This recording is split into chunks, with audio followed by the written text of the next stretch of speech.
네, 지금 소개받은 김시범입니다.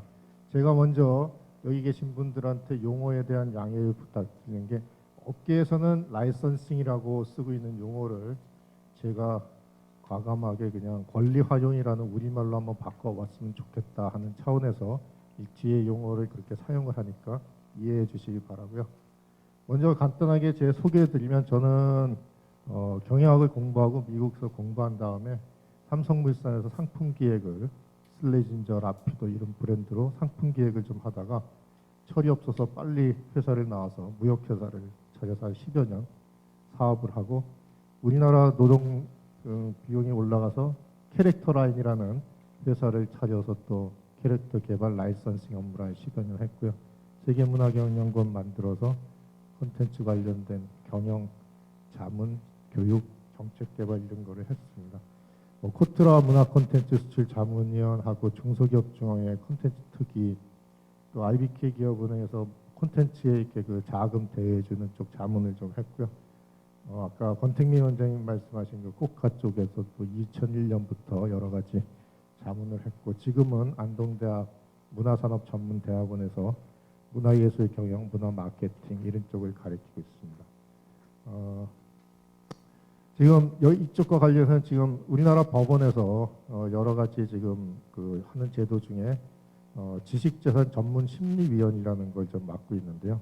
법원의 판사, 검사분들이 이 소송을 하실 때 좀 현장의 이야기를 이해 못하시는 부분이 있거나 그러면 제가 자문을 해드리는 역할을 하고 있고요. 2년 전에 여기 계신 우리 김영재 회장님, 또 이지영 위원장님 비롯해 많은 분들과 같이 캐릭터 학회를 같이 만들었고요.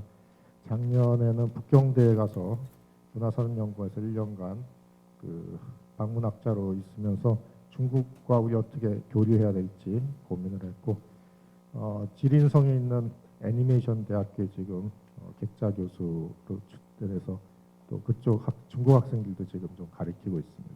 제가 말씀드린 이것은 지금 제가 쭉 말씀드린 내용 중에는 상당 부분 이러한 경험치에서 나온 아직은 객관화되지 않은 그러한 내용도 일부 있다는 걸 말씀드리고요.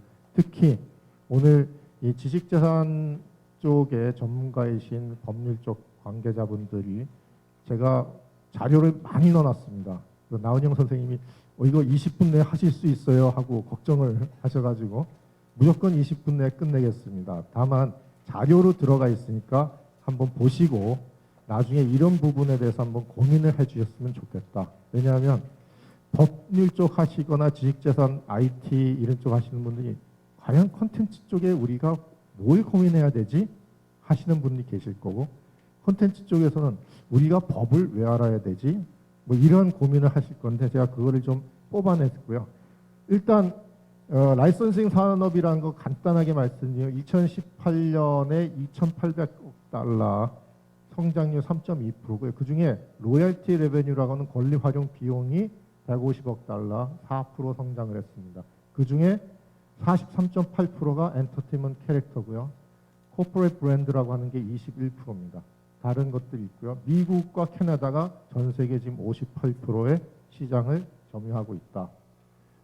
권리 활용 체계도를 보시면 어떤 원천 영역이 있으면 권리 영역을 거쳐서 활용 영역으로 가는데, 그것에는 이러한 연계 분야들이 필요하고 효과는 이러한 것들이 있다라는 이야기를 드립니다. 라이선싱에 대한 뭐 정의 그 내용이 있으니까 보시는데, 아까 말씀드린 저는 라이센스를 권리 허가자, 그 다음에 라이선시를 권리 활용자, 로열티를 권리 비용 이런 식으로 이야기를 드릴 거고요. 핵심은 이 인프린지먼트라고 하는 짝퉁 모조품을 방지하기 위한 굉장히 중요한 수단으로 이 권리 활용이 사용이 되고 있습니다. 먼저 이 문화 콘텐츠 산업에 대한 그 영역과 범위를 잠깐 훑어보면, 우리나라 법이 여러 가지 법이 있는데요. 그 중에 콘텐츠 산업 특수분류에서는 이렇게 나눴다가 2012년에 이걸 좀 분리를 하고 체계를 바꿨고요. 문화산업진흥기본법에서는 이러한 영역을 이야기를 하고 있습니다. 여기 특히 저는 이제 캐릭터 학회 측에서 조금 설명드릴 부분이 있는데요. 우리나라의 권리 활용 산업은 현재로는 아까 김영재 회장님도 말씀하셨지만 IP 라이선싱하고 매우 같이 겹치는 부분이 있는데 이거에 대한 통계 자료가 확실한 초기에는 없었습니다. 그 후에 이러한 체계로 분류가 돼서 쭉 정리가 되다가 2017년이 되면 분류 체계가 조금 바뀝니다. 그래서 결론은 아직까지도 이것을 산업으로 영역으로 분류하고 체계화하는데 조금 더 고민을 해야 될 부분들이 있다라는 말씀을 드리고요. 콘텐츠 산업 자체도 문화 산업과 온라인 디지털 콘텐츠 산업 이러한 용어들이 여러 가지 다른 그 기능과 대상과 영역을 가지고 있기 때문에 이러한 것들도 우리가 법적으로 한번 종합적으로 검토를 해봐야 되지 않을까 하는 생각을 갖고 있고요. 특히 문화예술진흥법과 문화산업진흥법은 기획이라는 것을 중요한 그 영역으로 지정을 한 반면 콘텐츠 산업에는 기획이라고 하는 우리한테는 매우 중요한 영역이 아직까지는 포함되어 있지 않습니다. 문화예술에서 사실 최초로 95년에 이 문화산업이라는 것이 정의됐고 만화는 2013년에 포함이 됐고요. 문화상품이라는 용어가 있습니다. 여기에 문화적 요소라고 하는 이 5가지를 이야기를 하는데 이것도 역시 콘텐츠산업진흥법에서는 언급이 되지 않고 있고요. 특수 분류는 아까 말씀드린 대로 이러한 산업들이 2년 만에 이렇게 분화되었습니다. 콘텐츠에 대한 법률 정의는 더 다양합니다. 수없이 많은 법률의 개정을 통해서 이렇게 지금 나왔는데 이것을 정리를 해보면 이렇습니다. 문화예술은 이러한 영역, 상품, 문화 콘텐츠. 그런데 아쉽게 콘텐츠에는 문화라는 이야기는 삭제되어 있는 문화가 붙어야 문화적 요소가 체화된 콘텐츠. 이거는 조금은 정보통신의 영역에 가까운 정의로 지금 볼 수가 있습니다. 제가 뒤로 넘겨. 이 문화산업이라고 하는 것도 아까 말씀드린 대로 다양한 기능들이 두 법에서 조금 다르게 정리가 돼 있고 콘텐츠 산업에서는 특히 이런 기획 개발적인 요소는 아직 포함이 안 돼 있다. 그래서 이거를 종합적으로 설명을 한 자료니까 한번 이거는 전문가께서 한번 봐주시면은 감사하겠고요. 뒤에 내용은 그거를 종합한 저의 의견이니까 이것도 그냥 참고해 주시면 되겠습니다. 이제부터는 권리 활용과 관련된 4가지 법률, 저작권 상표, 그다음에 디자인 보호법, 부정경쟁 방지 및 영업 비밀에 관한 법률 이 4개에서 이 권리 활용을 어떻게 이야기하고 이 법률 가지고는 아까 이재용 위원장님께서도 앞으로 우리가 좀 더 제도적으로 보완해야 될 부분이 뭔가를 고민하자라는 말씀하셨는데 앞으로 우리가 뭐를 해야 될지 한번 간단하게 넘어가 보겠습니다. 저작권법이 사실 우리 권리 활용의 문화 콘텐츠에 가장 중요한데 문화의 향상 발전에 목적으로 하는 점진적 소유권 이론입니다. 근데 성립 요건이 이 범위 안에 들어가 있어요. 그래서 때로는 1인 창작자들이 만들어내는 것 중에는 이 저작물로 인정을 받지 못하는 영역도 많이 지금 생기고 있습니다. 저작자인 경우에도 업무상 저작물이라는 걸 통해서 이 기획자의 권리로 모두 귀속되는 이러한 아쉬움도 있는 것이 현실입니다.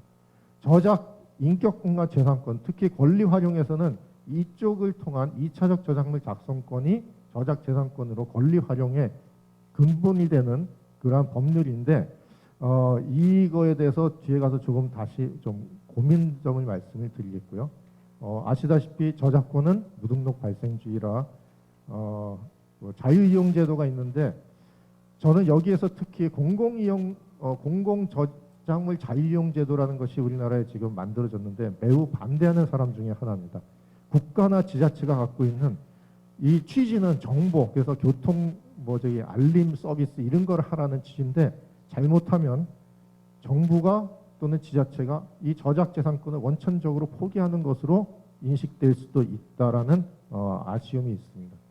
침해 판단 기준 이것을 우리 문화 콘텐츠 쪽에서 그대로 적용하기엔 좀 어려움이 있고요. 특히 민사 형사 가는데 현실적으로 어려움이 많아서 조정을 가고 있는데 국제적인 조정 문제에 아쉬움이 있습니다. 물론 5월 1일 날 문화체육관광부가 와이프랑 협약을 해서 새로운 지금 좀 정부 지원을 해주겠다라는 이야기는 하고 있지만 아직 우리나라 IP를 갖고 해외에서 조정해서 좀 진행하기가 쉽지는 않은 상태입니다. 상표권 여기 보면 이러한 것을 식별하기 위한 여기는 경업적 성격이 가는 지식재산권인데 다양한 것들이 지금 다 들어왔지만 아직 색채, 소리, 냄새 이런 쪽은 현실적으로 지금 등록받기도 어렵고 그것을 보호받기 어려운 상황입니다. 이와 관련돼서 한번 용어를 정리를 해봤습니다. 상표, 표장, 이런 쪽으로 쭉. 여기에 우리 걸 가지고 할 수 있는 것은 상표 정도 이외에는 크게 없고요. 다만 공공 캐릭터들 같은 경우에는 지리적 표시 단체 표장에 일부 걸칠 수도 있지 않을까 하는 그런 생각들은 해봅니다. 저작권이 4, 5, 70년 이내 받아서 이건 10년씩 개선하는데 3년 이상 사용하지 않으면 무효 취소를 받을 수 있습니다. 라이선싱 권리 활용의 경우에 상표가 3년 이내에 사용 안 되면 문제가 발생을 합니다. 그래서 산업적으로 조금 아쉬운 부분이 있고 이 전용 사용권과 통상 사용권을 통해서 권리 활용이 지금 진행이 되고 있다라는 말씀이고 이 손해액의 추정 사실 사업을 하는 입장에서는 침해당했을 때 그걸 통해서 얼마나 그 침해에 대한 손해를 계산할 수 있을까 하는데 매우 조금 뭐랄까 보수적인 추정 방법이기 때문에 이것도 한번 고민을 해봐야 되지 않을까 하는 생각이 들고요. 자, 디자인법에 있어서는 출원일로부터 1년 이내에 디자인 등록할 경우에 관련 디자인을 등록을 받아줍니다. 근데 이것은 디자인 중심이 아니라 물품 중심이기 때문에 우리 문화 콘텐츠의 경우에는 조금 한계가 있는 것이고요. 같은 물품에 속하는 100개 디자인을 1디자인 등록 출원으로는 해주고 있으나 이게 같은 물품류이기 때문에 우리처럼 다양한 물품의 권리 활용을 시키는 그러한 경우에는 조금 한계가 있다라는 생각을 해봅니다. 여기 이제 디자인 출원을 이제 이쪽은 20년간이고요. 전용 통상 실시권 마찬가지입니다. 마지막으로 부정경쟁방지법입니다. 여기서는 상호 상표를 부정하게 사용했을 때 그래서 타인의 영업과 혼동하게 하는 행위 이러한 것들에 대해서 이제 문제를 삼는 건데 이 부정경쟁 행위 자체가 물품 중심이지 우리 이쪽을 대상으로 하는 것하고는 조금 거리가 있습니다. 그리고 이제 저작권 보호 기간 같은 경우도 우리나라 57년 처음에 만들었을 때 30년간 이거 그 당시 용어 그대로라서 년으로 안 받고 연 썼습니다. 86년에서 87년 됐을 때 50년, 2011년에 개정, 13년부터 70년간 존속합니다. 미국의 경우는 처음에 14년이었 때 28년, 50년, 70년, 지금 법인은 120년 또는 95년 중 일찍 종료되는 시점. 즉 앞으로 이 법은 계속해서 저작권 보호 기간은 늘어나는 추세가 예상이 된다라고 말씀드리고요. 2차적 저작물 같은 경우도 우리나라 법에서는 이렇게 정의가 되고 있고요. 이거를 이제 가치사슬하고 가면은 아까 이제 보여드린 것처럼 이렇게 기획 창작 여기서 이렇게 쭉 진행이 되면 2차적 저작물과 라이선싱 OSM을 통해서 다시 영화화되고 이게 다시 게임화되고 뮤지컬화되고 이러한 가치사슬들이 지속적으로 일어나고 있다. 그래서 이거를 좀 체계화를 시키면 이러한 것으로 볼 수가 있고 저는 가운데 IP 비즈니스 문화권리사라고 하는 직종을 만들었으면 좋겠다. 이러한 정책과 금융과 마케팅, 교육, 플랫폼, 기기, 기술, 사회를 모두 알고 이해하는 자가 허가자의 업무를 가지고 권리 활용자를 중개하고 종합적으로 관리하는 문화권리사라고 하는 제도를 저는 뒤에서 제안을 드리고요. 후광 영역으로는 이런 게 있을 수 있습니다. 그리고 제가 이거를 하기 위해서 전 세계에 최소한 20, 30년 정도의 경험을 가진 사람들과 인터뷰를 해서 우리의 영역을 법제도 안에서 이러한 것들이 법제도 안에서 인정을 받고 있는지에 대해서 한번 조사를 해봤더니 상당 부분이 법제도에 포함이 안 돼 있었다. 죄송합니다. 반대로 갔습니다. 활용 영역도 포함이 안 돼 있고 그냥 살짝 걸쳐 있는 부분들이 많이 있다. 자, 근데 마지막으로 지식재산기본법은 굉장히 우리 거를 정확하게 개념화 시켜놓은 법인데, 즉 여기에 모든 이 IT 그다음에 사상감정의 저작권법에 나오는 거죠. 이거는 상표법에 나오는 거고, 이런 것들을 재산가치로 시연하고, 다만 신지식재산은 아직은 문화보다는 과학기술이 많은 것 같고요. 그런데 이쪽은 좀 개념적인 거라서 이 내용은 저는 매우 동의하는데, 이것을 조금 더 구체화시키는 그러한 세부 법률 내지는 시행령이 마련되어야 되겠다. 특히 이렇게 활용 촉진, 금융, 유동화, 자본 조성 이런 것들을 조금 더 고민을 해봐야 되겠다라는 생각이 들었습니다. 그래서 법률적 측면에서는 저는 권리활용기본법을 제정을 해서 이러한 것들이 체계적으로 보호도 받고 진행될 수 있도록 노력을 했으면 좋겠다. 권리사, 문건사를 교육하고 이거를 일종의 공인 자격증. 어떤 분들은 그럽니다. 그게 왜 필요하냐? 여러분 아시다시피 앞으로는 새로운 직종이 만들어지고 기존 직종은 없어지는데, 이러한 문화산업을 더 활성화시키기 위해서는 문화만 아는 것이 아니라 법률과 금융과 다른 정책까지 다 이해하는 사람들이 필요하겠다. 그리고 중앙부처를 넘나드는 지원체계, 특히 라이선싱에 하는 권리 활용자, 라이선시들은 거의 다 산자부의 도움을 받거나 중기부의 도움을 받습니다. 그러다 보니까 문화부에서는 조금 이렇게 그 거리를 두는 그런 것도 있고, 게임이나 이런 것도 그 관련된 부처가 어딘가에 따라서 조금씩 그 다양한 의견들을 내고 있는데, 행정에서는 이러한 지원 체계가 구축되겠다. 산업 쪽에서는 가치평가 또는 문화권리거래소가 설립됐으면 좋겠다. 지금 중국 같은 경우는 IT뿐만이 아니라 다양한 지식재산들을 거래하는 이러한 민간 업체들이 굉장히 많이 지금 생겨나고 있습니다. 그러다 보면 자연스럽게 가치평가도 이루어지고, 지금 애니메이션, 게임, 만화 이런 걸 갖고 있는 분들이 금융권에 갔을 때 그 IP를 가지고 지식재산을 가지고 담보로 인정받고, 대차대적 표상에는 지금 개발 비용이 5년간에서 감가상각되면 그 다음에 영원이 되고 재평가를 못 받고 있습니다. 이러한 부분들을 법적으로 산업적으로 다시 한번 고민을 해봤으면 좋겠다는 말씀을 드리고요. 아까 말씀드린 대로 이 자료는 지금 여기 계신 많은 분들의 조언을 부탁드리는 차원에서 화두로 던진다라고 생각하고 들어주셨기를 바랍니다. 마치겠습니다. 감사합니다.